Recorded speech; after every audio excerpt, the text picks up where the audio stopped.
नमस्कार मित्रांनो. बुक कट्टा लवर यूट्यूब चॅनलमध्ये आपल्या सर्वांचे सहर्ष स्वागत. मी काल ही दोन नवीन पुस्तकं मागवली. अर्थात ही पुस्तकं इतकी सुंदर पुस्तकं आहे की पुस्तकं छोटी आहे, खूप मोठी पुस्तकं अजिबात नाहीये. पण ती पुस्तकं प्रत्येकाने वाचली पाहिजे, अशी ही पुस्तकं आहे. तर चला बघूया मी कुठली नेमकी पुस्तकं मागवली आहे. आणि आपण हे जे व्हिडिओ बनवतो, ते व्हिडिओचा अर्थ यासाठी आहे की तुम्हाला पुस्तकांविषयी प्रेम निर्माण व्हावं, आवड निर्माण व्हावी. तर हे पहिलं पुस्तक मी जे मागवलं आहे, ते पुस्तक आहे डॉक्टर जयसिंगराव पवार यांचं आमच्या इतिहासाचा शोध आणि बोध. हे जयसिंगराव पवारांचं पहिलं पुस्तक मी मागवलं. त्यानंतर दुसऱ्या पॅकेटमध्ये मी जे पुस्तक मागवलंय, ते पुस्तक आपण बघूया.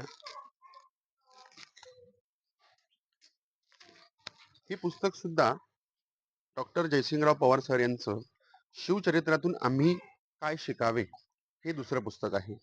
आणि त्यानंतर तिसरं पुस्तक आहे जयसिंगराव पवार सरांचं शिवछत्रपती एक मागोवा.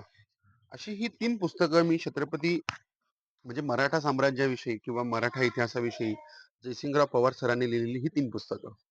पहिलं पुस्तक आहे इतिहासाचा शोध आणि बोध. दुसरं पुस्तक आहे शिवचरित्रातून आम्ही काय शिकावे. आणि तिसरं पुस्तक आहे शिवछत्रपती यांचा एक मागोवा.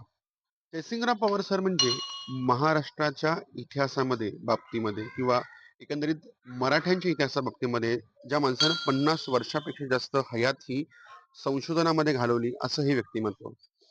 त्यांची अनेक पुस्तकं मी वाचली, पण ही नवीन पुस्तकं मला घ्यावीशी वाटली आणि ती माझ्याकडे नव्हती आणि ती मी घेतली. आणि अर्थात ही पुस्तकं प्रत्येक महाराष्ट्रातील प्रत्येक शिवप्रेमीने हे वाचलं पाहिजे. आणि अर्थात आत्ताच एक गेल्या 8 दिवसापूर्वी जयसिंगराव पवार सरांचं निधन झालं. आणि सरांचं लिखाण म्हणजे हे अतिशय तर्कनिष्ठ, वस्तुनिष्ठ आणि बुद्धिनिष्ठ असं लिखाण असतं. आणि ते वाचल्यानंतर माणसाला इतिहास म्हणजे काय, इतिहास नेमकी आपल्याला काय देतो, या सगळ्या गोष्टींची इत्थंभूत माहिती देत असतो. त्यामुळं जयसिंगराव पवार सरांची पुस्तकं वाचणं ही माझ्यासाठी एक पर्वणीच आहे. अर्थात तुम्हाला जर हा व्हिडिओ आवडला, तुम्ही लाईक करा, शेअर करा आणि वाचन संस्कृती ही वाढवण्यासाठी तुम्ही सुद्धा हातभार लावा. आणि आपल्या घरामध्ये निदान 5 पुस्तकांची एक लायब्ररी तरी असली पाहिजे. आणि दिवसातून किमान एक पान तरी पुस्तक वाचलं पाहिजे. हा नियम आपण आपल्या जीवनामध्ये बनवूया. तर चला, पुढच्या अनेक व्हिडिओमध्ये आपण जयसिंगराव पवार सरांनी या पुस्तकात काय लिहिलं, हे आपण देखील पुढच्या व्हिडिओमध्ये बघूया. तोपर्यंत धन्यवाद.